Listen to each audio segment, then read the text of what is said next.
So now I want to turn to Steve Sherrill for a discussion of some modelers that aren't with us anymore. So Steve, I'll turn it over to you, sir. Thank you, Jim.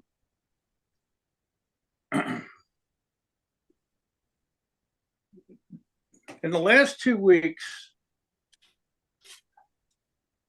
our modeling world has been, I think, devastated. In my 70 years of model railroading, I don't remember losing 4 modelers who were known around the world. It's difficult to handle the emotions that these deaths have created within us. The modelers we lost were Russell Postlewaite, Lori Green, Stephen Fisher, and Al Judy. 2 of these modelers I knew over 20 some years, one over 45 years.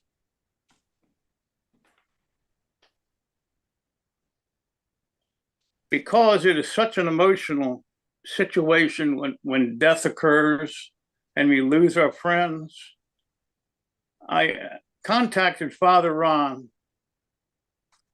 who is a model railroader and a good modeler, for some help and using some of his expertise and experience and help us handle the mourning that we're all going through. This is not easy for me. And, you know, in answering a lot of the online comments, I just swell up sometimes and have to just put the keyboard aside. It's never easy when you lose a friend.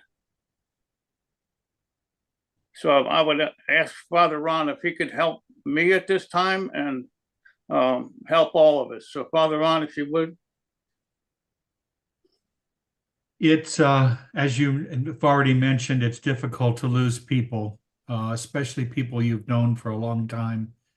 And when it happens in such a rapid manner as it happened in these last couple of weeks, it's probably one of the most difficult. And it's even harder for a lot of us who are in our 70s and 80s, because those who we've been close to all our lives are the ones who are dying. And it's because we're getting old. Loss is probably one of the most significant experiences of our life. It goes along with getting married, having children. These events are major events in our lives, and they're going to continue to happen. And it's a sign of significance and the significance of friendship, that we recognize that these people we have known, we lose, and they create a vacancy in us. And it's hard to fill that vacancy. One of the things I've learned is not to try to fill it, to let the vacancy be. And maybe the easiest or the quickest thing that we can do to recognize the loss of someone is to share our memories of them. When I lived in Denver in the 80s and 90s, one of the men that I got to meet in model railroading is someone perhaps some of you may know and may remember. His name was Steve Shue. He was the executive secretary of the Model Railroad Industry Manufacturers Organization for a while. He had a round robin group in Denver. About 4 years into meeting him, he discovered when he went to the doctor's office with a boil on his back that he had diabetes, type 2 diabetes. And his entire life had to change because he had to eat differently. He had to see doctors more frequently. I went to Rome for 2 years for studies, and when I came back, he was with us again for about a year, and then he had a heart attack and died.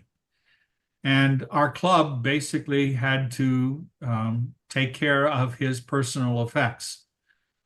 We had to distribute his model railroad equipment to those who could use it and appreciate who had done the modeling. And during the course of those years, he gave me a set of pieces to put together a boxcar, not one, but several boxcars. And of course, being a priest and being very busy with my own life, I never got around to making any of the boxcars that he gave me the supplies to make. But his loss was significant to us because there were only about 5 or 6 of us in the group. And so we had one person whose house we could no longer go to work on model railroad stuff. And it was a significant blow to us. In fact, I think of that original group, there's probably only 2 of us or 3 of us left. And we're not in Denver anymore. None of the 3 of us are. Steve was, he built HON3, and he basically was published in several modeling magazines for his innovative use of mirrors. And it was kind of a new thing for many in those days to use mirrors on their model railroad to make the railroad look bigger than it was. He's the most significant modeler that I've experienced a loss with. I have to say I don't know very well Al Judy. However, he's a significant loss to the modeling community nevertheless. I think the best thing we can do is remember what they have done. Each of us as human beings want to leave our mark in some way on the world. And certainly Al and several of the others that you've mentioned have left their mark in the world. And even though we may not remember their name, or we may remember what they have done and the influence they have had on us as modelers. And that's probably the most significant mark that can be left, is that we remember them. Maybe the world won't, but we will. And that's, I think, what most of us hope for in some way in our lives, that we leave some sort of mark behind for people to remember. Many of us fear, I think, not being remembered, not being recognized. And I think the other thing to remember too in regard to the loss is there's also new people who are modeling, new friendships to make. And although we lose some, we can pass on the information we've gained from our friends who have died to those who are coming behind us, and we become memorable to them. I think that's at the core of the loss, is the remembrance. And that's usually what we celebrate in funerals anyway, are the memories that we have of the people we love. The eulogies that we do, for instance, at funerals, are ways to remember them, to remember their humor, to remember their intelligence, to remember their wisdom. And I think these are the most important things for us. We may not see them anymore, but the fact that we have something from them in the form of what they have taught us, what they have shown us, what they have experienced and shared with us, are the most important things to remember. There'll always be a hole, and that absence can make our hearts, in a sense, excuse the cliche, it makes our hearts grow fonder of what they have given and shared with us.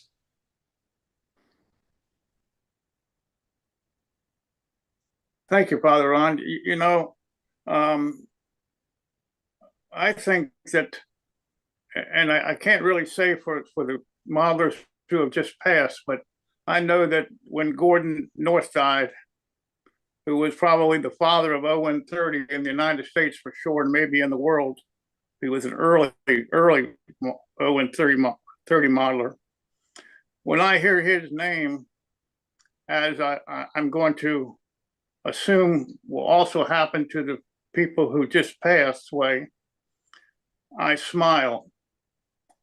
And I think that I knew that guy. You know, they were my friends. So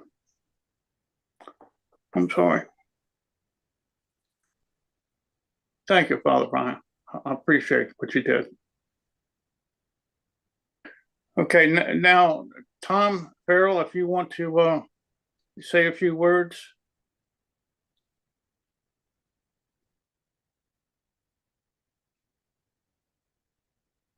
You're muted, Tom. Yes, thank you. I want to say, Father Ron, that was very moving. Thank you. I have a video that I'd like to play.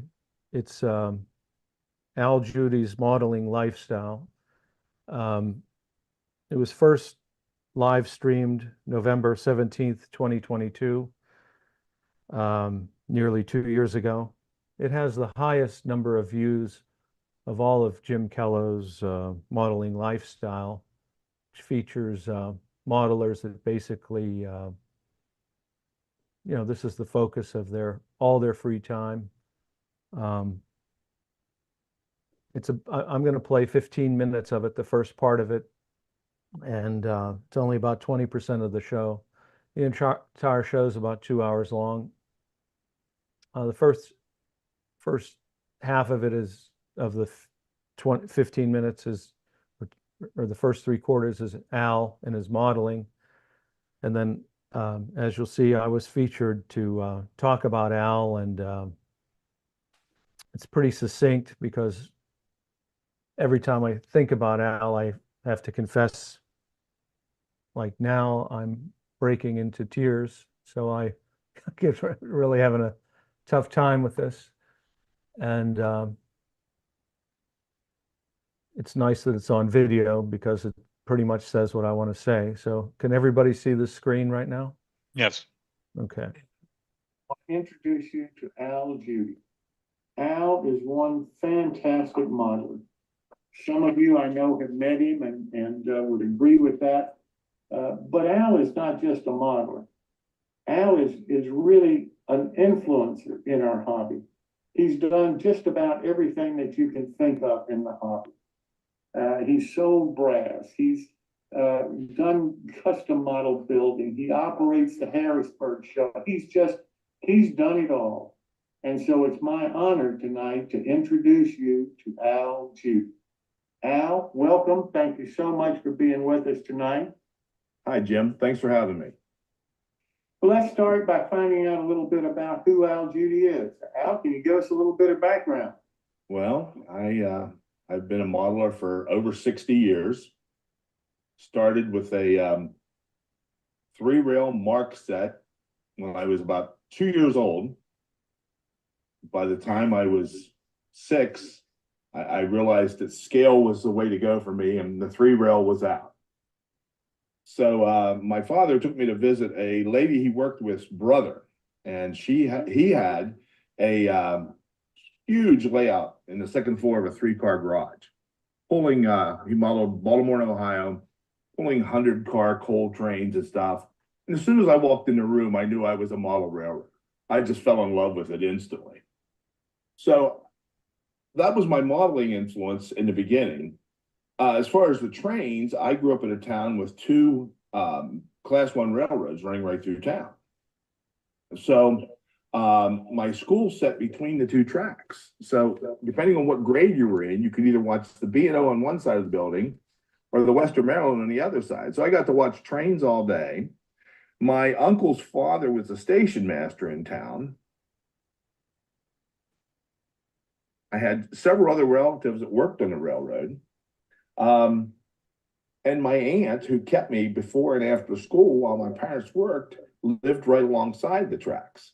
So she started me out with her camera, a little Browning 126 camera, And we would go out at about 7, 8 years old and take train pictures. So I was a rail fan very young, had a lot of train influence. And of course, the modeling was just like I said, after I saw that layout, I was in. So modeled all the way up through, went college. I belonged to the Model Railroad Club at Penn State. And shortly after getting out of college, I opened a hobby shop that I had for 10 years. It was strictly a train shop. We only sold model railroading supplies. My specialty was short line and logging brass in multiple scales.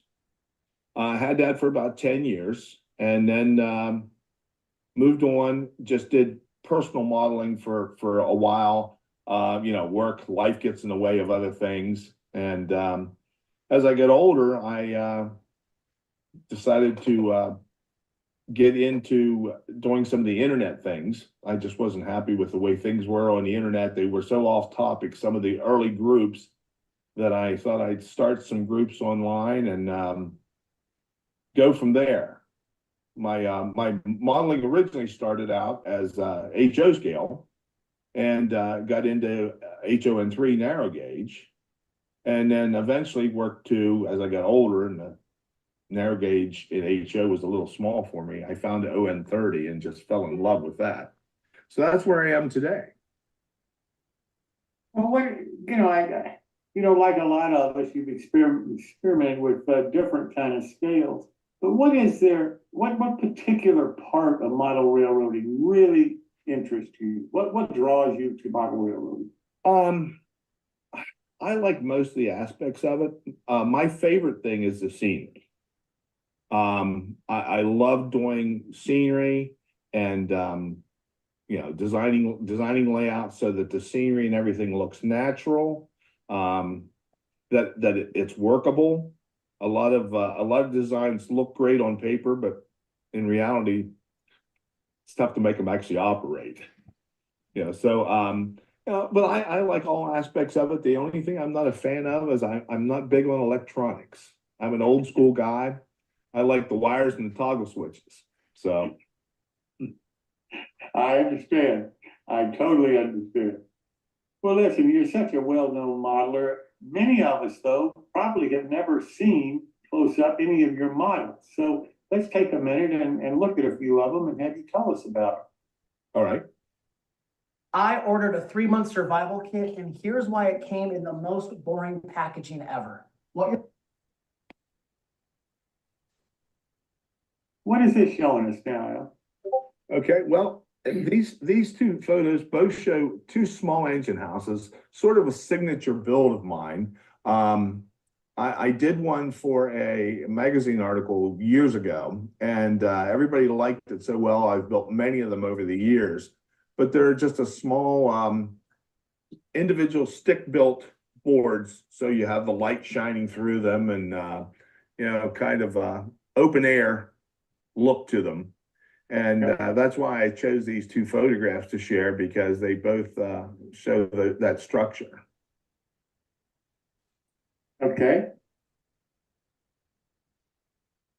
How about this one? This is a module that I built for the National Narrow Gauge Convention in Hickory. It was called the Deadline.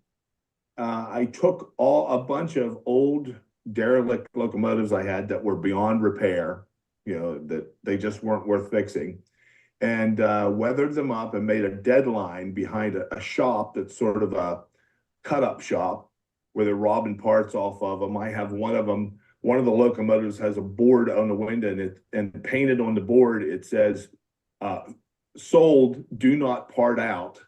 But lots of things covered in tarps and pieces robbed off of them, and just made a very interesting scene to take to the convention. Okay, next.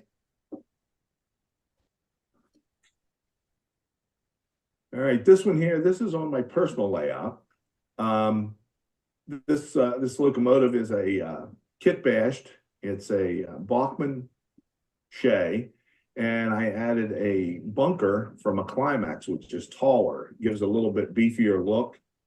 And it's shoving some log cars into the mill there past the mechanic shed for the lumber company tractors in the background. In the foreground is the old log pond for the mill that's no longer in use. So it's all grown over and the breastworks have collapsed, and it makes for a real conversation piece. Would you say your personal layout, Al, is a logging operation? Is that what the theme of it is? Yes. Okay. Excuse me. Yeah, it's all ON30. It's a 70-foot long bookshelf layout. And it's several lines coming into to a large saw. Gotcha.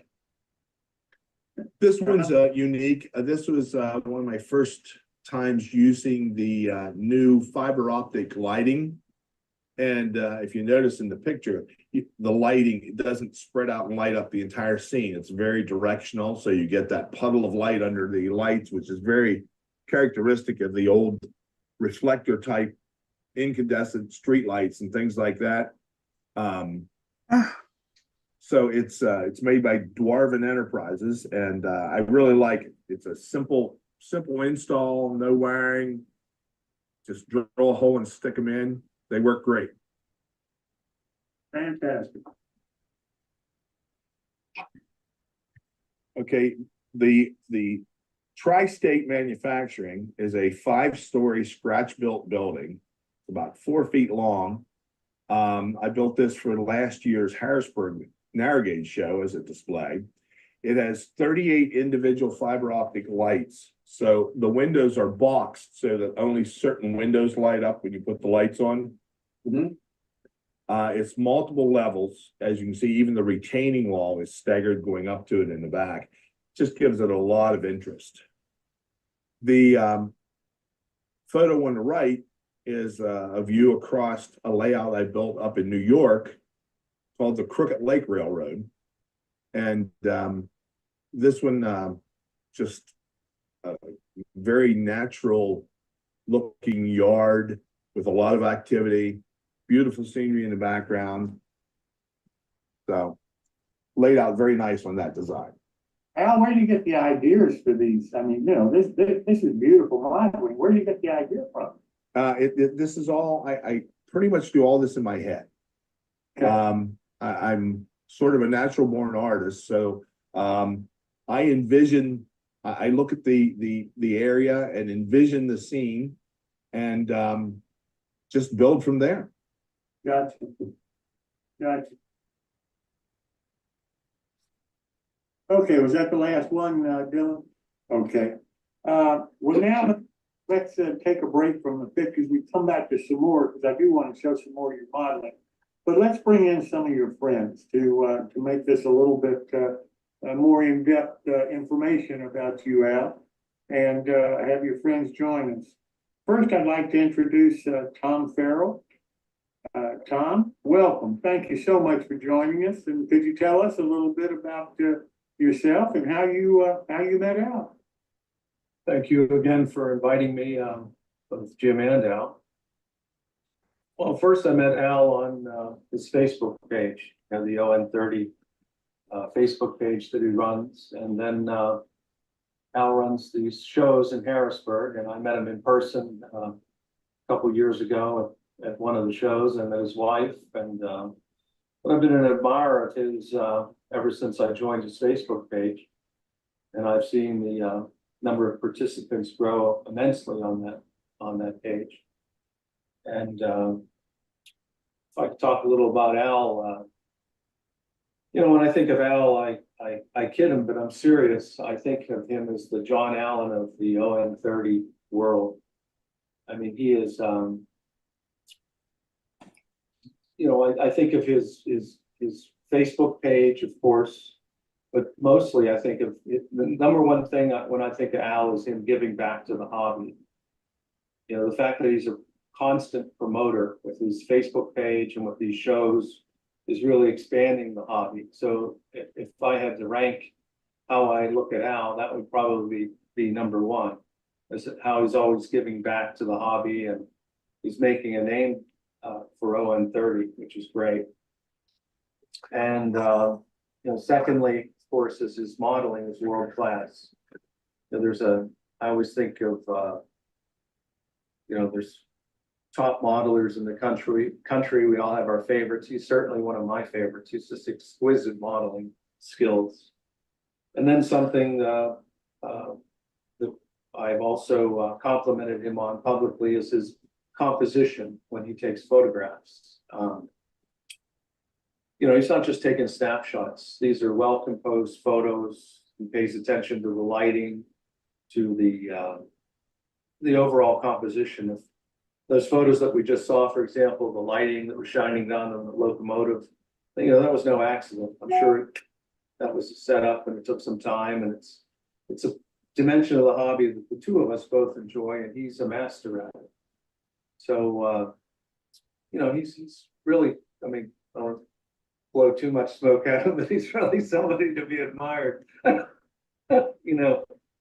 Not only for his modeling, but the promotion of the hobby, which is, we'd all like to see the hobby be sustainable and grow. And I can't think of anybody within ON30 that does any more than Al. And we share a lot of things, I think most common is the composition of photographs.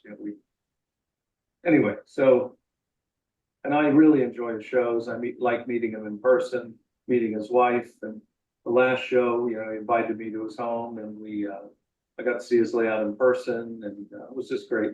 I thoroughly enjoyed that. Now I gotta get that invite next year. Well, thank you for all the kind words. Yeah.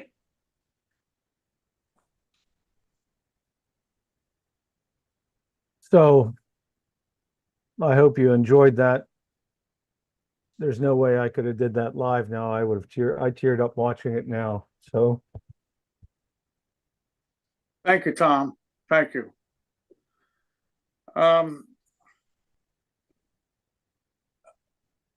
Dave Vaughn, would you like to have something to say? Would you like to? Dave? Well, sure.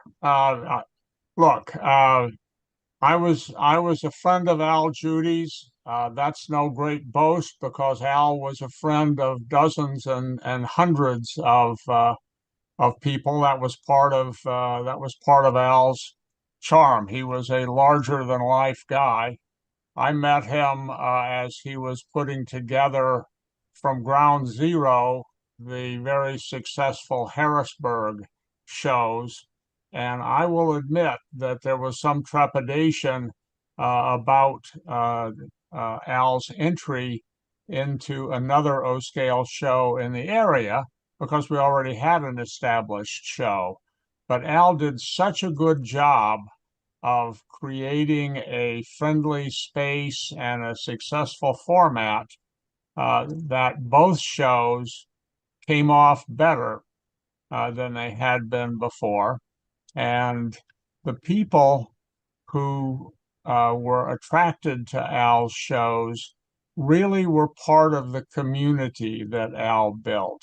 And while I am always interested in the hardware, the locomotives and structures and so on that we built, Al understood that at the core of the attraction of this hobby is the community that it builds and the relationships that it forms. And he really was a living example of making that work. Al Judy never met a person who was a stranger twice. He always went out of his way to include people and make them have a good modeling experience. So I'm going to miss Al very much. I think that he had such incredible potential to expand what he was doing. And I am so delighted that Tom Farrell and others are going to be picking up the mantle and continuing Al's work. Thank you very much, Dave, for the comment. That was very nice of you. Sam Pernice, would you like to say something? And I'm going to say this. Sam is a red shirt. And Sam, I want you to tell them, this group, what the red shirts are, because they're, well, you tell them, Sam, in your own words, please. You're muted, Sam. I'm muted. Now you're okay. Yeah. Got it. Okay. Um, in Harrisburg, I worked with Al on the show itself and helping set up, doing some of the legwork that was necessary so that Al could have freedom to enjoy the show and also meet with a lot of friends of his. And we got to the point when we wanted to be identified so that people didn't have to search around and look for unfamiliar faces to help them. So Al got some shirts, they were red, and on the back it has the stamp staff. And on the front, it has the logo from the Harrisburg show. And there are about 10 of us, 10, 11 of us, and we would be at each show. We would help vendors set up. We would help them tear down. Whatever Al needed to free him up, we were there for him. And he was always there for us. We ate together, we worked together, and on a personal basis, Al opened his home to me, and I spent many hours there between shows and between days of shows. He was a very generous man. He built my layout, which is featured in O Gauge magazine. And it to me is an outstanding thing. It's a tribute to him. I could go on and on. I had the unfortunate privilege of being with Al and Kathy when Al passed. And let's just leave it at that. I live about 3.5 hours away from him, and going home that next day, that was 3.5 wet miles for me. But anyway, I could go on and on. There's many people that have much more experience with Al and know him, but all I have to say is the red shirts, we are dedicated to helping preserve Al's legacy and keep it going. We are all going to be at the National Narrow Gauge in Pittsburgh next month. And we have already said we will make sure that Harrisburg show comes off and the 2-scale, all O-scale show will come off, the 2-rail. So I just, he was a wonderful man and a wonderful friend. And I personally, as Steve and many of us, will miss him. So I could go on and on, but I'm not. Steve, thank you for the opportunity to talk of Val. Sam, how's Kathy doing? You know, Kathy is an amazing lady. It was very, very hard on her. This whole, as you know, and this all happened so suddenly. I mean, I got a call the day, 2 days before he was going to ICU, and the morning I was leaving here at home in the Finger Lakes of New York, I headed down there and I got a message from her that they had stopped therapy and they were had comfort care going for him. It was very, very difficult. They were very close, and she supported his work. And I can't say enough for the lady. I've had the privilege to help her for the last several days, going through some things, and I can't praise her enough. She's a strong lady, and she misses him dearly. I know that for a fact. So, and she talked often of all of you that are friends of Al. I mean, Tom remembers after the last show in Harrisburg, we sat at their house and their kitchen table talking and having a good time. And I'm going to miss that. and Kathy's missing it and missing him. She's a wonderful lady. And, if anybody has a chance, either if you see it on Facebook, send her a message of condolence and praise. She knows what a wonderful man, Al was. Yeah. And in our hearts, he still is. I always looked for her at all the shows and thanked her for just being there, because I know that a wife's support is very important. Sometimes we take it for granted that they go along with this, but it is work for them too. Certainly is.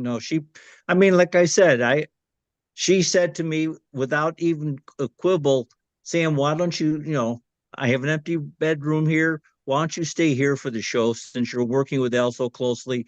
And it'd be nice to, he could keep him company, and any help you can give him is appreciated. Never like, maybe not this and that. No, it was just automatic like her. And I know that anybody who has visited the layout knows how open and happy she is to have you there. I do request, as a friend of hers, that maybe everybody just hold off asking to stop and talk to her or see her, but certainly send your condolences, and I know she'll appreciate it. Well, she was a really nice lady. She certainly was, and still is. Yeah, still is, yes. And I hope that she, can watch this on YouTube and know that there are guys that really, really thought a lot about, and her too. I mean, what people, and I try to tell people this, 0-30 is more like a family, I believe, than any other scale out there. Now, maybe that's because I was one of the earlier 0-30 modelers, but it's just, we just treat each other differently. Yes, I mean, you've been there longer than I, but I never felt out of place. My modeling skills are far inferior to everybody that I've seen. However, that doesn't count. What counts is you're there and you're supporting each other and supporting this hobby and letting the world know that this is where it should all be. People like this, whatever scale or gauge that you're working in, it's a community, like you said, Steve. It's a community of people that love the same thing and each other. Well, I'm going to turn it over to Ben Poole, because if I don't, he's going to give me the devil. You know that, right? You're not kidding, you will. How are you doing, Ben? Good. Can you see me? Can you hear me okay? Yeah. All right, super. So I'm a red shirt too, like Sam. Well, there, get my camera in the right spot. And frankly, it's an honor to be part of that team. As Sam said very, very well, we're basically, the red shirts are there to help. It started at the Harrisburg shows. We're, as Sam said, again, we're going to help out at the Pittsburgh National Show, because we were going to do that, right? We were lined up to do that with Al. And frankly, having worked with Al over the last several years, we all have a pretty good handle on what do you need to do to run a successful show. Pretty amazing. He conveyed that information, taught us, how to act in that type of environment. So I'm very, very delighted to be able to continue that, hopefully that legacy, and Tom Farrell, with your help, maybe we can even continue to grow. I had a couple of things, and I suspect everybody on this call feels somewhat this way. It's hard to believe he's gone. We all would reach out to him for our own reasons. For me, it was, I like to put up postings, and I have a lot of Al's work, by the way. That one thing he showed in his video, it's right there. That's the deadline, right there in my home office. He built a 4x4, a 4-foot by 4-foot micro layout that I run all the time, and it's in my home office as well. I got a lot of dioramas that Al built. I've got a lot of models that he built. We had a little competition going not intentional, but it ended up just being something like that, where anytime we were at a meet or a show, we were always trolling to find who had the best stuff for sale. We have an eye for good quality things, right? People that are spectacular modelers, and that's certainly one thing that Al has done for a lot longer than I have, is he knows good quality when he sees it, and he has an incredible collection of great modelers' work, in his shop. And I have some, I'm trying to do the same sort of thing. But what I was gonna say is, I would call him or send him an instant message at least once a week to ask him a question. Hey, do you remember who built such and such a locomotive? I bought it from you, Al, but you didn't build that one. Do you remember? And he would tell me in the provenance of it, and if it had a backwoods miniature, kit bolted on, or whatever the case may be, so that I could call that out when I would put up a posting. And because I wanted to try to make sure that I was doing that as accurately as possible. So we had this little, almost weekly touch point. And now I'm gonna have to do that on my own, right? There's no more Al. I can't do that. But I in my mind, I can't think that way yet. He's not gone yet in my mind, and I think that's what a lot of us are going through right now. He also, this is something Sam mentioned. Al is really gracious at sharing his incredible talent with us, with everybody.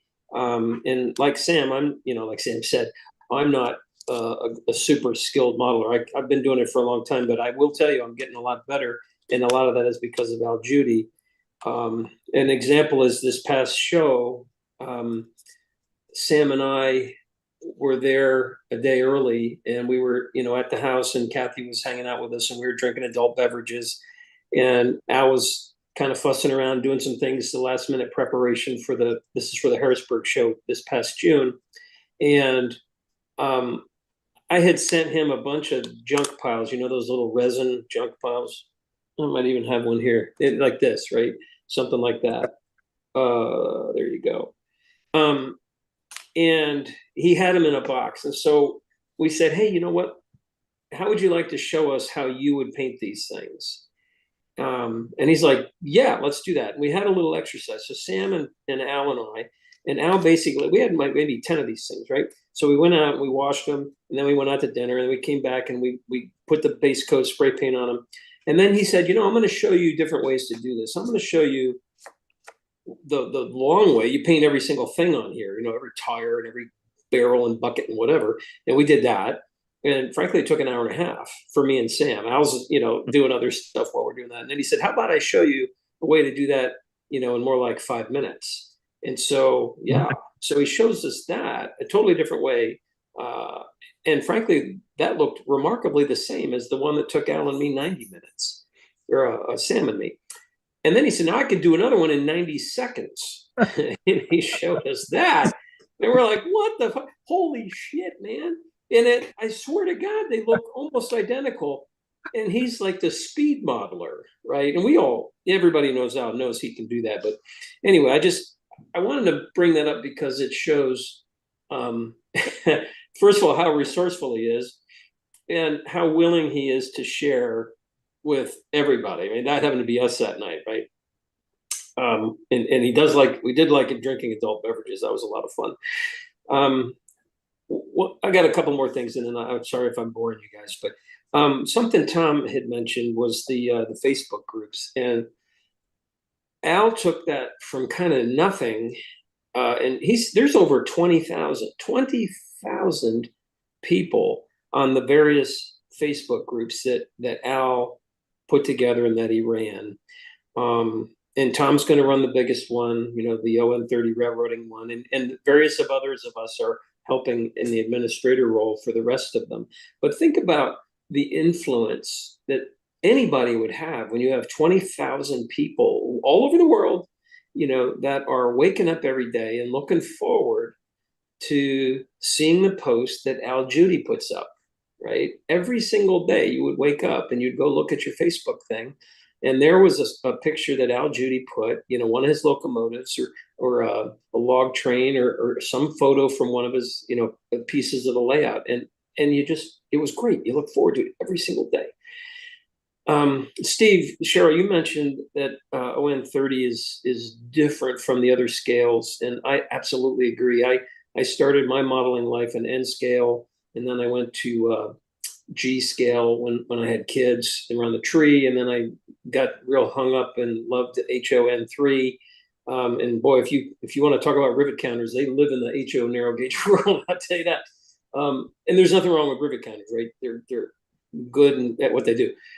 But we're not rivet counters. I guarantee that. We have a whole lot more fun because we make shit up. We just go and have fun. And that Al was just like that. He would be like, "What do you got? Cut it in half. Put another wheel on it. Do something else. Make it different."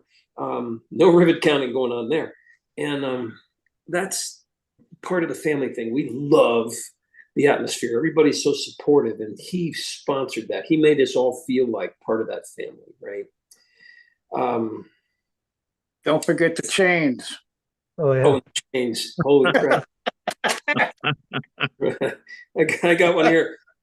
Everybody's going to have to do Al Judy memorial chain work on the locomotives. Here they put on here. Here we go. Here's one I'm working on right now. Can you see the chain on the front of that baby? Yeah. Everything needs chains. So let me close. I'm in sales, technology sales, and I have a phrase that I say to my team periodically when people are starting to get a little funky or off the rails or something like that. And I'll mention it to you, and then I'll tell you why. And I asked my team, is the room, you're going to go meet with customers, right? Is the room going to be better with you in it? Or is the room going to be better if you never entered it? And I can tell you my life is better because Al Judy entered it. And the room is always better when Al Judy was with us. He just was so supportive, and he was a great person, wonderful to be around, just like everybody else. We're going to miss him. It's awful, and such a surprise, but my life is better because Al Judy was in my life, and I'm very thankful for that. So there you go. Thank you, Ben. Thank you, Ben. Dylan Lambert, I'm going to ask you if you want us. Dylan, are you on there still? I don't know. Is Dylan here? Yes, I am. Okay, Dylan, if you would like to say something about Al or anybody. You don't have to say just about Al. I mean, it could be somebody in your life other than Al that made it, caused an influence and affected you. Well, I mean, we're here for Al today, and I don't think anyone wants to hear me ramble on something that's not about him. I'll be honest with you, the last couple days have been weird, if I'm being honest. I mean, I kind of think back to when we lost Alan Carroll a little bit, but this one doesn't. This one feels different, and I don't know why. I mean, I'm trying to say this without bawling like a little baby, if I'm being honest. But when I got into model railroading, Alan Littlefield, Al Judy, Alan Carroll, they were some of the first people I met, and they welcomed me in with open arms. There was no judgment. There was no, you're just some kid, blah, blah, blah. There was none of that. And some of the best men I've ever met, I met because of this hobby. And we could talk about the modeling all day long because they were phenomenal modelers. All of them are. But these guys didn't exist in a vacuum. Alan Carroll had, his family was part of his life, and so was it with Al. You take one from the other, And I don't think you've got the same person that we've all met and we've all known. So, I mean, who was Al? I mean, the man, you would talk to him. I never once saw the man mad. Hmm. He was always, whenever I ran into him or whenever I talked to him, he was always happy.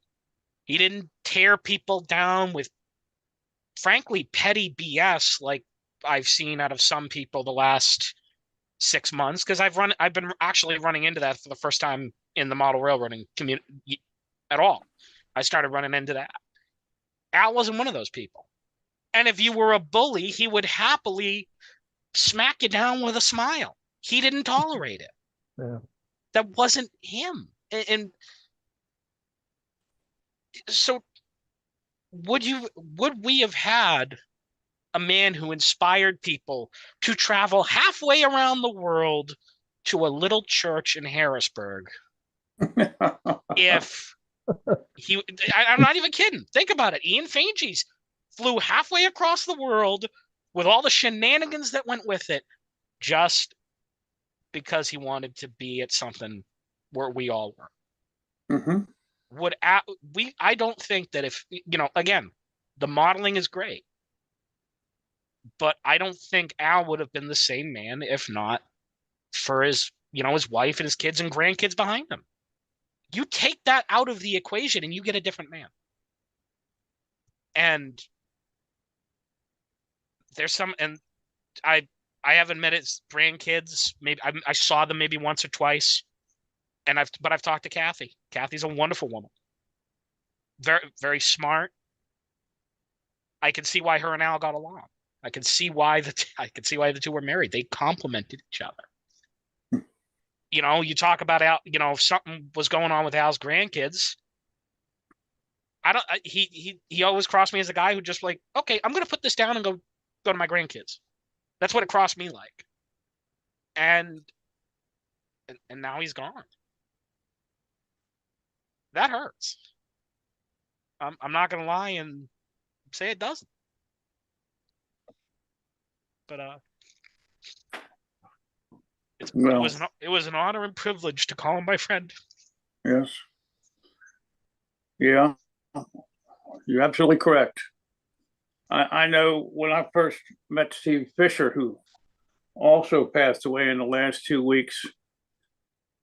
It was at Timonium, then the Howard Zane show, we called it. He was he was in 0 and 30, and this had to be in the mid 70s. Okay, his group had a sectional layout, and they operated it. It was a circle, very simple, but they had some quality models on it. And here was something different. It wasn't HO, it wasn't O, it was something else. And I was mesmerized by this, that how they could get something different without it being sold by a well-known manufacturer. Kit bashing is, was a new term. I hadn't heard that term before. And so every time there was a show, and I think the Zane show was 2 or 3 times a year back then, it might only been twice. But every time I go there, I talk to the guys who were there, and Steve was one of them. And they were always laughing, and pretty soon they said, "Oh, here you're back again," and they took me in. I was still in probably HO at the time, but my mind was starting to, head in that direction. And hey, you can create something besides, what comes in the box. And so we maintained that friendship until he passed away a couple of years ago. And Steve was he loved to scratch build. And I have a fairly large 0 and 30 layout. And so one day I used to call Steve in the morning, 8 o'clock, when that was my time to call. And we would talk for 2 hours, maybe sometimes. And so one day I said, I said, I counted my buildings. I had 78 buildings. And I was counting everything, including stumps, And So next time I called him, he said, I counted my buildings, I had over 150 and had to stop. And I'm like, whoa. He had the largest O-30 railroad in the world. And we say that, and Bob Gummacher would tell you the same thing that I've ever seen. So when I got into battery power, I took the battery power down to Steve and showed him, because Steve wasn't the best hand track layer. He didn't lay the track too well. In fact, it was awful. And we all told him so, we could do that and get away with it. But when he saw battery power, right then he knew that was the way he was going to go. So I think he converted about 50 or 60 locomotives. Well, I converted about 25. And his layout changed, his world changed. And there was a group that used to go to his house once a month. And from my house, it was about 150 miles, I think, wasn't it, Bob? Something like that. It was a 3-hour ride down there. And so we'd go down there and be there at 9 o'clock in the morning. So we were leaving at 6 o'clock. So the group originally, guys started passing away, and then new guys came on.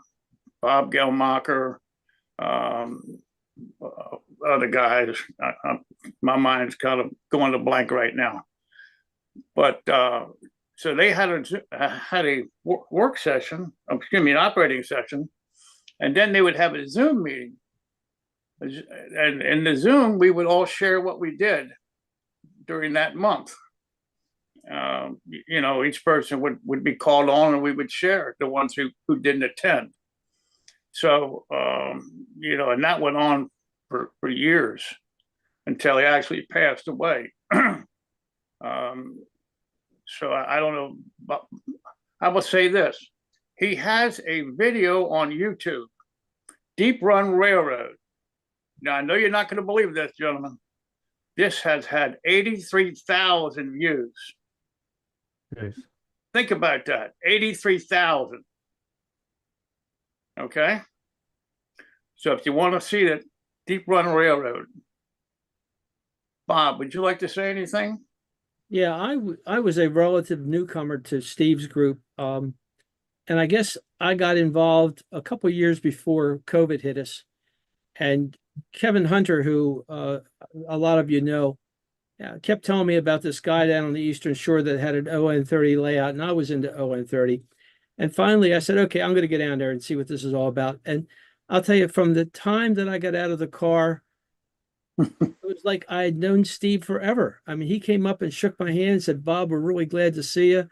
And it took off from there. And to tell you the truth, everything that we said about Al and the relationships that he built over the years, the very same thing is true about Steve. The nice thing about going down to Steve's was we always felt welcomed. And if we wanted to run trains, we could run trains. If we wanted to sit and talk, we would sit and talk. And to tell you the truth, probably the last 4 or 5 times that we went down there, and for us up here in middle central Maryland, it's about a 2.5 hour drive down. We would sit and we would talk for 3 or 4 hours, and that was just wonderful. Steve always made us welcome. His wife always made us welcome, and we just had a great time. But a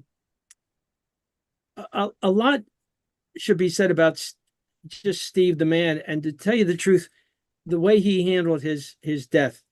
When Steve found out that he was had cancer, and it's a very rare cancer, he called us all in one day and we sat around, and he was in an easy chair, and he said, look, I've got between a month and a year, and I don't know how long that's going to be. I don't know whether it's going to be 6 weeks, 6 months, or whatever. And he invited us all, because at that point he had migrated his layout from ON30 to 3/8 inch. And he said, I have all these ON30 buildings. I have all this ON30 rolling stock, all the cars, all the people. He said, take what you want. And he gave away everything. And we went down 3 or 4 times to collect a lot of the stuff that he had. And Ryan Vigas and I and a couple of the other folks took those buildings and we took them to Harrisburg and we were able to sell them. And Steve and his wife set up a fund down on the Eastern Shore of Maryland, and it was mainly for folks down there that couldn't afford the medical care that they were really looking for. And so all the money that went into that fund goes to people, whether they need diapers for their kids or whether they need an Uber drive to a doctor's visit. And that's an ongoing fund. And I just think that's a wonderful way to do it. But Steve had a real impact on the way I think about model railroading. And up to that point, I was really involved with an HO group up here in the Baltimore area. But my entire focus changed once I met Steve and all the guys down there. And that's the one nice thing that came out of it, is that not only did we meet new friends there, but we continued to meet new friends through Steve's legacy. And I'll end with this, is that Steve and his wife Charlene set up something on Caring Bridge. And I don't know whether you all are familiar with Caring Bridge or not, but basically it's a website where Charlene would go in every couple of days and give us updates on Steve's progress. So we saw Steve from being very vibrant to his last days where he wasn't taking any nourishment at all. And then you had a chance to send him greetings and well wishes. But somebody on that website posted something, and it was called The Train Ride. And to tell you the truth, when I read it, I cried. Basically, it says life is like a train ride. And, on that train ride, you stop at a lot of stations. A lot of people get on, and eventually a lot of people wind up getting off. And it was just the metaphor for life where, you meet friends at one station, and when you lose them, like Steve and like Al, they're getting off there. And the only thing I can say is I was really, really, really proud and happy that Steve got on my train. He was a wonderful guy. And I don't think I've taken any death recently of any of my other railroad friends as much as it hit me with Steve. He was a good guy, really was. Glad to call him my friend. Thank you, Bob. Thank you. Is there anybody else that wants to say anything? Chris, you want to? Sure.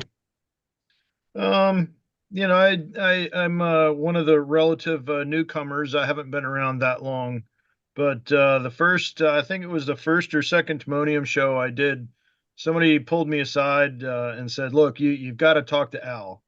And so I spent about 5 minutes with Al, and he's, basically like he does with everybody, he laid out the world. And that was pretty fantastic. And then he invited me to go to his June show, which is a little outside my league. It's not really exactly what I do with my business, but I decided to go anyway. And I'll tell you, I was blown away by the sense of community that Al created.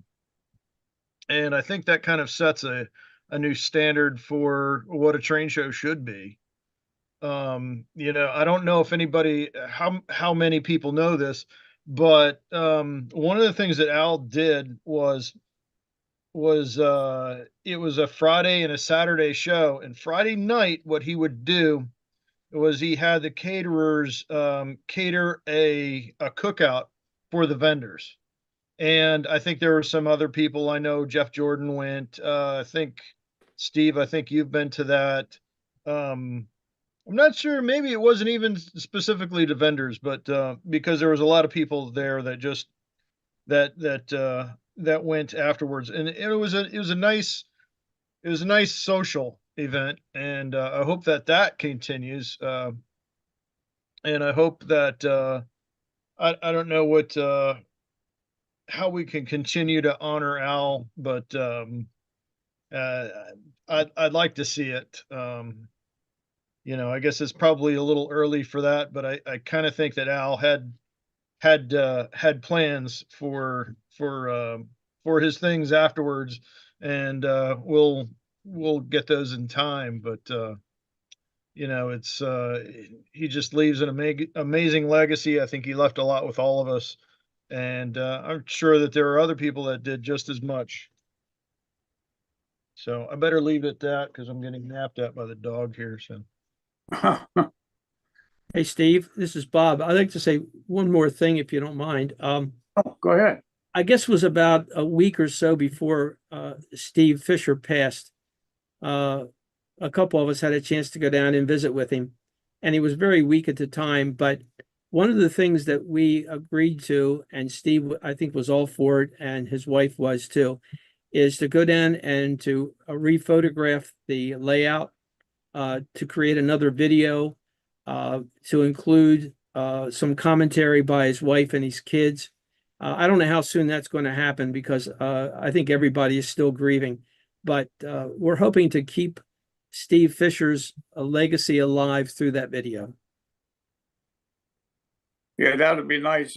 I want everybody to look at his other videos that he has on on YouTube. They're nice videos. Greg Cassidy, did you want to say something or? I can't really add much to what other people have said, but what I've been telling people since I heard the news is that I've never met anyone who was as happy as him. He was just happy all the time, and he made everyone else around him happy.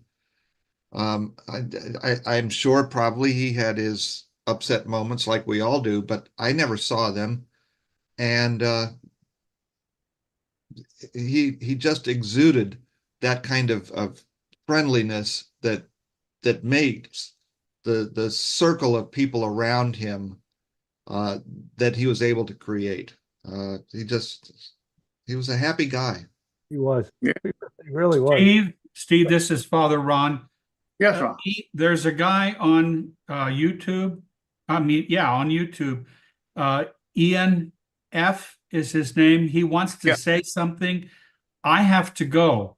I have another Zoom meeting to attend. Could someone get on YouTube and find out what Ian wants to contribute to your conversation? Al, you're on there, aren't you? I told him he needs to log on the Zoom meeting. Yeah, I know, but can you get his message and send it to us? Yeah. Let me see what I can do. Okay, thank you. Give him the link. He can come on. Well, that's what he did, but he can't get in again. No. Oh, I can do it if you need me to. Larry McDonald, you knew a couple of these people, these guys. What do you have anything to say? Can contribute tonight? Well, I mean, just be ditto to everything I've heard tonight, but thank you, Steve, for bringing Father Ron on. Those words were settling because ever since I heard the news last weekend, it's just been on my mind every day and every night. And then Steve too, because I knew Steve. I can't say I really knew him, but I had met him, over the 30 years at Kimberton. And so I get a chance to talk, and I think the more that we share, these people's lives with others, the easier it is for us to handle, our emotions in this. I mean, we don't always have to be very sad. I mean, hey, we got a lot of good from our friendships with these people. We learned things. We laughed a whole lot. There's no question about that. We traveled with them sometimes. Yeah. Well, that was amazing. Like you said, the things he shared, but also that he was a spark plug for modeling community. But ON 30, and I keep telling I'm in ON 3, but I do have ON 30 on my layout. But I still feel like I'm on the outside looking in the window at you fellows, the Black Sheep and the Hudson River group, and going back to the conspiracy, the ON 30 conspiracy with Bob Gibbs, who was one of our members back then also. But I met Al, I don't know how long ago it was. I was sort of shadowing him on the internet and seeing you know, how he interacted with those fellows. And then he invited me down to Lacombe when he started those shows. I was at the very first show. And then we followed him to Harrisburg when he moved to Harrisburg to be closer to his family. And I had a choice because my wife, I didn't want to be away too much, but she says, you need to get to a train show. And she's trying to encourage me to go to Pittsburgh. But I said, no, I'll choose one. And I chose Harrisburg. And I've never regretted it now. For sure, I am so happy that I did go. And I saw Al there, and I never suspected anything like this would be happening. It was a shock. Yeah, it was to everyone. So, hey, Jeff, Jordan, would you like to add a few things here? Yeah. Of all the speakers, I'm the least. I knew Al for a couple I wouldn't of say years. that. Don't, please. I knew Al for a couple of years. I had a dinner with him. I got to speak with him on a number of occasions. Of course, I missed this show in June, thinking, well, there'll always be another one, and I guess there will be. And I'm glad to hear that his memory is going to be perpetuated by keeping the show going and keeping the web page going, the Facebook page going. But the next Harrisburg show, obviously, it's going to be awfully strange to be there and Al not be there. He was always the first person to greet you when you came in the door. He was the person to thank you for coming and looking forward to seeing you again. And I'm going to miss that. But I am encouraged, at least, that keeping the show going will be a tribute to Al, and keeping the Facebook page going. And that's a daily thing. I mean, I hardly a day goes by that I don't go in and look at what's going on that page. And when I can, I contribute something. And now I'll think of Al when I do that. Yeah. Mm. Hey, Rich Randall, I know that you knew both of these gentlemen, Al and Steve. Yes. Yes, that's right. In 2008, we were getting ready to for the 2009 O-Scale convention in Towson, Maryland, and I was the layouts guy. And somebody, put me on to these layouts on the Eastern Shore. One of them was Steve's.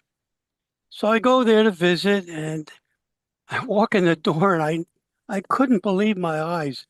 Here's this huge layout with 1 million details. It's like, how can anybody put all this detail in a layout in a lifetime?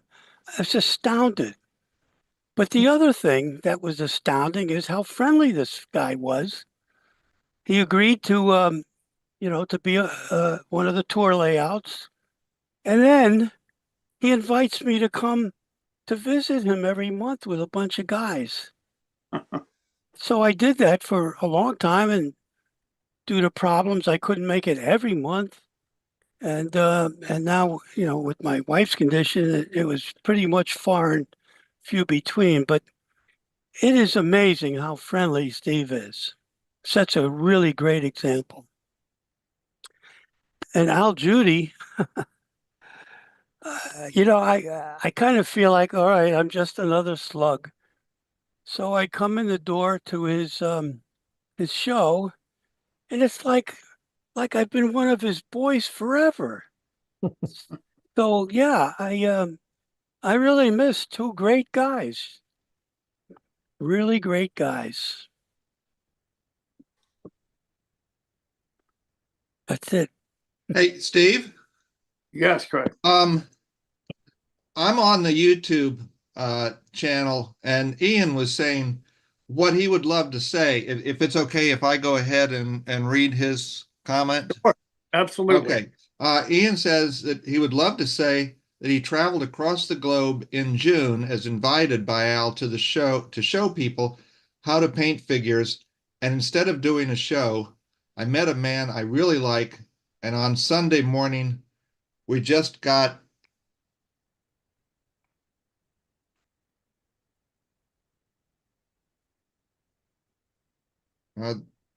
that's where it ends there. Maybe that was all he could put in. Sunday But morning. anyway, Ian's in Australia. They may be having some problems in yeah. connection. Yeah. Yeah. wanna- But I'll keep an eye on it if he puts anything more in. I want to say one quick thing. I took over Al's ON30 railroading Facebook page. There's 8,000 members roughly on there. And I read each and every comment, so it's part of my job. And what is amazing to me is how many there are literally hundreds of people that maintained text conversations with Al on a daily and weekly basis. I mean, if you look at the most recent posts, there are so many people that maintain conversations with him on a daily, weekly, monthly. I mean, it's just amazing. I don't know how the man had time to answer all these texts. And but he had established relationships, not with the bunch of us red shirts, but literally hundreds of people he had a relationship with. It's insane. It's a testament to how friendly, the happiest guy in the world. He was. And Tom, you could call him up in the morning and he'd answer the phone. Yeah, I mean, that was the amazing thing. I never called his house once and he did not answer the phone.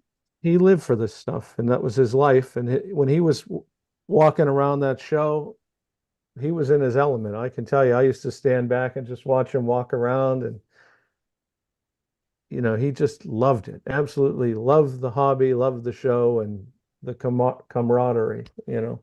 Just a amazing guy. I always wondered, since we were basically an East Coast group, east of the Mississippi, you might say, if the West Coast knew what we were doing, and somebody on the West Coast would have to answer that question. I see Larry's on here, Ochiello. I see him on the bottom. There's a lot of West Coast people represented on the Facebook page. Did they? Hey, Steve, I've got the rest of Ian's message. Okay. So Ian Fenges, he was saying, I traveled across the globe in June as invited by Al to show people how I paint figures. And instead of doing a show, I met a man I really like. And on Sunday morning, we just got along. I met so many people who I now call friend. Thanks, guys, for finding new friends, not just train people. Yeah. Well, I was fortunate enough to have him visit me for 5 or 6 hours, he even wanted to run my layout, which I thought he was just gonna look at it. And he said, "Can we run the trains?" I said, "Sure." And they ran the trains for like a couple of hours. And so I was thrilled that somebody wanted to run the railroad. But just one heck of a nice guy. Fit right into the group, Yep.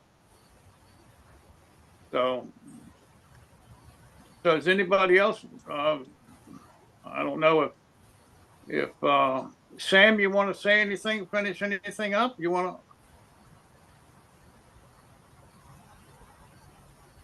You muted a little bit, Sam. Can't hear you. There Am you I go. muted?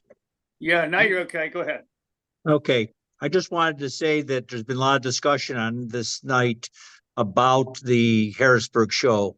And as we speak, we have all that Noel will see to it that it continues.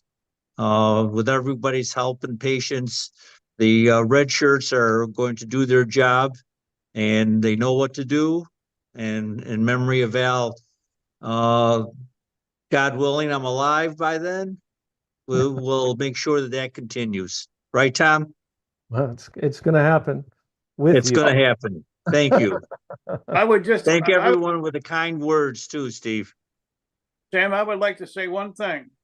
Whoever's Yes. making these T-shirts, I wish they'd make them the right size because I keep getting a bigger size and they keep getting smaller.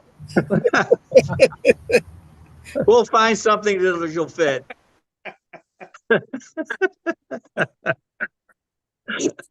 You know, I would like to. I always pick on Doc. Doc, you have not been to any of these get-togethers that we're talking about. You're a new modeler. What do you think of all this? Well, I honestly didn't think I was going to be asked anything because of, like you said, I'm new to it. I did notice though, over the past few weeks, names start becoming more recognizable to me. And Al Judy was one of them that I just kept hearing his name over and over. And I've only been with New Tracks for a little over a year now. But I just kept hearing his name, especially from Tom, but everybody. And, you know, one of the first people, like I think I've said this a few times, one of the first people that I really got to do any business with or work with was Al Puglisi. And he was the one who called me and told me. Wow. And I said, you know, I know who that is, just by word of mouth, but I've never met him. I'm not familiar with his work. And we had a short conversation, maybe about 10 minutes. I was at work and he, you know, just basically told me that he and Howard Zane and the rest of the community had lost one of the greatest people ever. Not just one of the greatest modelers ever, but one of the greatest people ever. The contributions that he did for the hobby were unmatched by many standards, but I personally, I never got to meet him, and I hate that. I don't know much to say other than what everybody else has already said about just how great of a man he was, what a great father he was, what a great husband, what a great modeler, what a great advocate for the hobby he was. I wish I could have met him, you know, and it brought it into perspective very, very well that, you know, I have an open invitation to go to Howard's house anytime and I've yet to take it. And so it really put things into perspective for me. I'll tell you that, you know, you need to get out there and do something. Well, let me just say this to you, Doc, and you as a representative of a new modelers, and I say new in that you're new to this group. You're welcome. You've shown us that you have a higher degree of modeler than just somebody who picked up a ready to run train set. Okay, you will develop this, and through friendships with us, we hope that we can mentor you and make you into a much better modeler. Maybe you show us stuff too. We're not just alone here. You know, we're all not great. We all started somewhere else. So I just think, I think you're doing great. You know, anything I can do to help, you know what my number is. I see Ian's on The man from Down Under's on. Yeah. Yeah. Hey, Ian. Hi, guys. Hi, Ian. Let me ask you about Lori Green. Did you know Lori Green? Yeah, I did. I met Laurie in 1996. The year before, he'd been to the big narrow gauge convention in Denver, I think, and he'd won Best of Show with his ON3 destroyed coach, and it was basically stripped the wood and it was collapsing and everything. And the first thing I ever did, he was doing a talk on how he weathered and modeled and all that sort of thing. And he said, would you like to hold it? This thing has just won the best of show. It's an amazing model. And then he said, yeah, carry it. And I'm carrying this thing like the crown jewels. And it was really an absolute special. And I kept running into him. He used to give me tips on how to better do dioramas, because I'd taken a model down there. I thought I was, I thought it was the best thing I'd ever done. I was, 36. And I ran into these guys and watched what they modeled. And Laurie was an absolute, always willing to teach you or show you how to do it. Often would do lots of lectures. Unfortunately, I'm not his. The guys in Victoria were very close. They are really missing him, because he was very much one of the starters of the modelling. They people like Dan Picard and all these guys I know really well. They went to see him at shows, and he would have his models, and they became friends, and they all had a dinner. I think there was a show actually on the weekend, last weekend, the big Victorian show, train show, and everybody found out that he'd passed away that morning. And it was a very somber weekend, because 6 or 7 guys were exhibiting from the narrow gauge group. Grant McAdam, Dan Picard.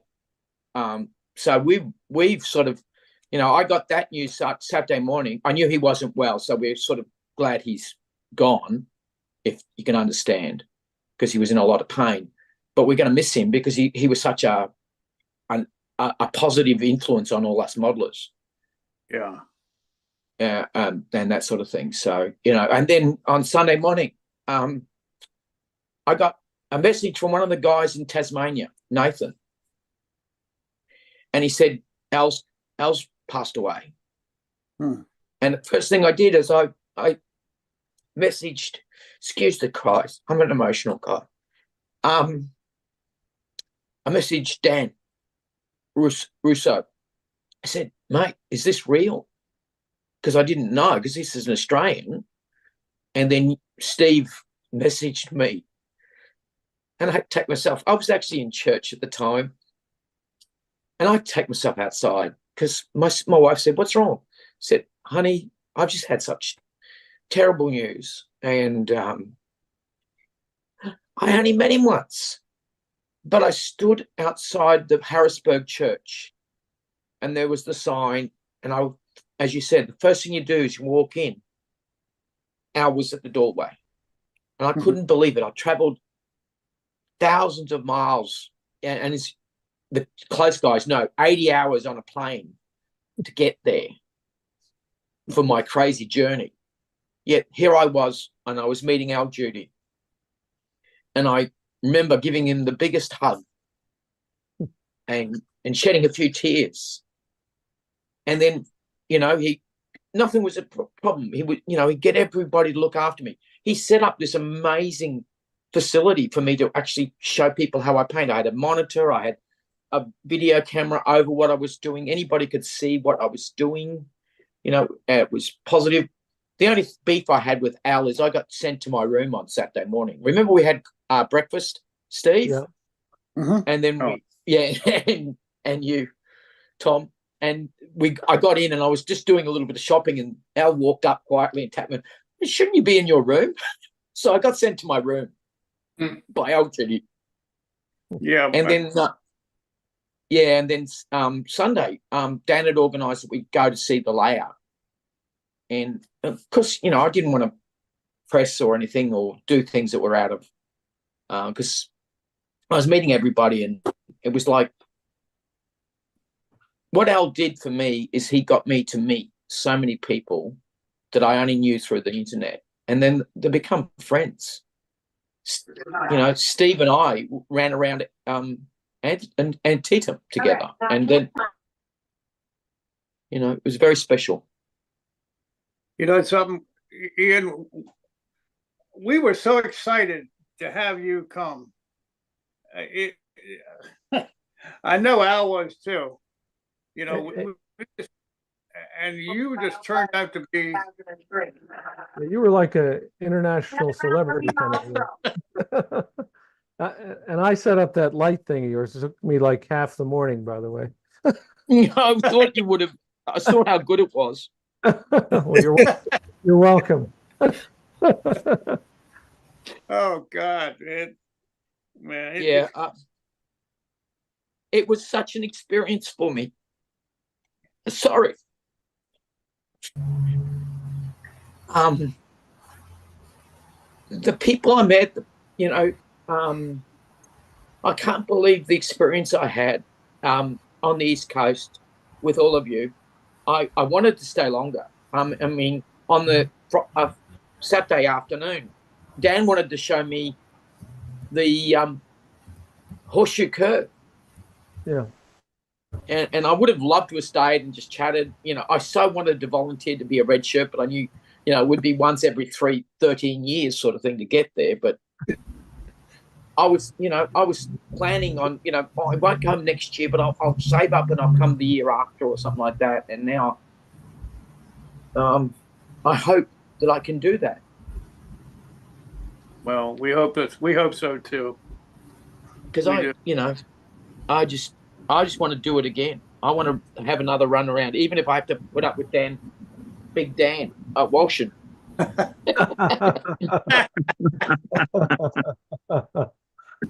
Gosh, I love that bloke. That's one of the tests. Yeah. I think it is. Yeah, if you can get along with him, you know. Everybody gets along. And hugging a certain Aaron. I've got a photo of Aaron and I hugging each other, and I'm standing on a chair to do so. Wow. Wow. So, well, yeah, you know, I'm appreciated. And I just wanted to come in because I heard everybody, and I heard Ben and everybody. And well, and then you showed that video. I had to go away.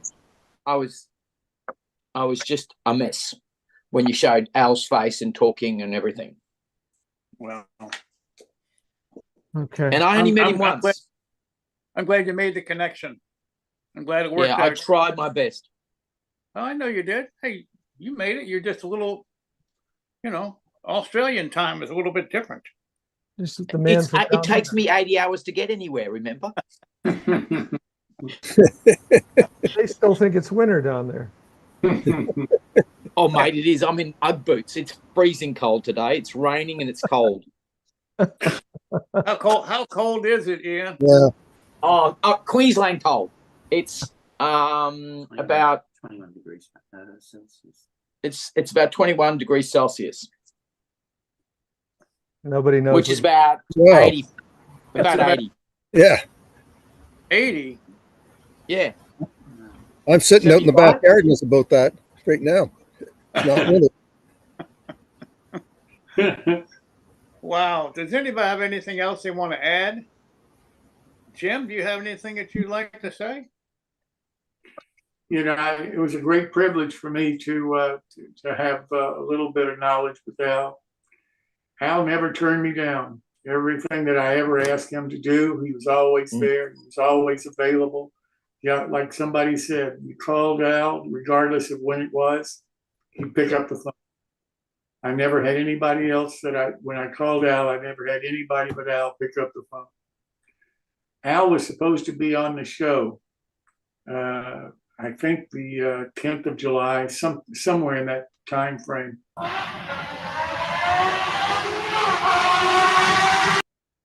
And I heard from him the day before he was supposed to be on that show, and he said, in effect, Jim, I can't do it. This is really taking me by surprise, and I don't know what it really is all about, but I'm just not feeling that well, and I can't do it. And I said, well, don't worry about it. And I kind of brushed it off. You know, we all get sick. We all feel bad, you know, from time to time. And I took it that way.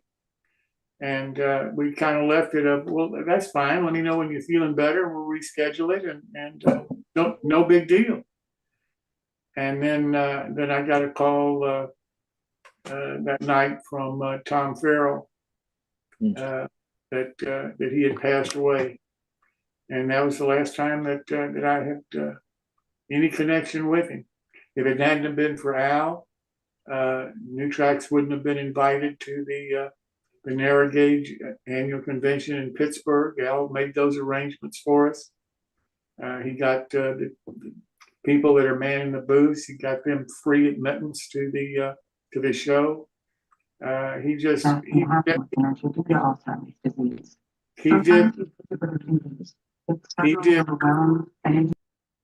He did everything that he could possibly do to help us try to promote New Tracks, promote our scholarship program, and so forth. You couldn't have asked for a better friend. You couldn't have asked for anybody in the hobby.